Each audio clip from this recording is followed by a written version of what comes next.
Genesis 8. The ark rests on Ararat. God remembered Noah, all the animals, and all the livestock that were with him in the ship. And God made a wind to pass over the earth. The waters subsided. The deep's fountains and the sky's windows were also stopped, and the rain from the sky was restrained. The waters receded from the earth continually. After the end of 150 days, the waters decreased. The ship rested in the 7th month, on the 17th day of the month, on Ararat's mountains. The waters receded continually until the 10th month. In the 10th month, on the 1st day of the month, the tops of the mountains were seen. Noah sends a raven and a dove. It happened at the end of 40 days that Noah opened the window of the ship which he had made, and he sent out a raven. It went back and forth until the waters were dried up from the earth. He sent out a dove from him to see if the waters were abated from the surface of the ground. But the dove found no place to rest her foot, and she returned to him into the ship. For the waters were on the surface of the whole earth. He put out his hand and took her, and brought her to him into the ship. He stayed yet another 7 days. And again he sent the dove out of the ship. The dove came back to him at evening, and, behold, in her mouth was an olive leaf plucked off. So Noah knew that the waters were abated from the earth. He stayed yet another 7 days, and sent out the dove, and she didn't return to him any more. Exiting the ark.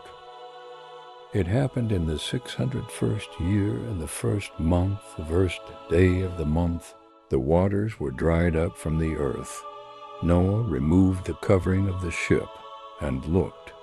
He saw that the surface of the ground was dried.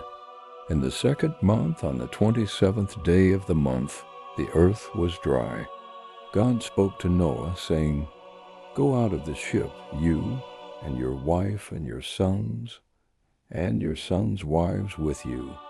Bring out with you every living thing that is with you of all flesh, including birds, livestock, and every creeping thing that creeps on the earth, that they may breed abundantly in the earth, and be fruitful, and multiply on the earth. Noah went out, with his sons, his wife, and his sons' wives with him. Every animal, every creeping thing, and every bird, whatever moves on the earth, after their families, went out of the ship. Noah builds an altar. Noah built an altar to Yahweh, and took of every clean animal, and of every clean bird, and offered burnt offerings on the altar. Yahweh smelled the pleasant aroma. Yahweh said in his heart, I will not again curse the ground any more for man's sake, because the imagination of man's heart is evil from his youth. Neither will I ever again strike everything living as I have done. While the earth remains, seed time and harvest, and cold and heat, and summer and winter, and day and night shall not cease. Genesis 8 describes the end of the flood and God's renewal of the earth.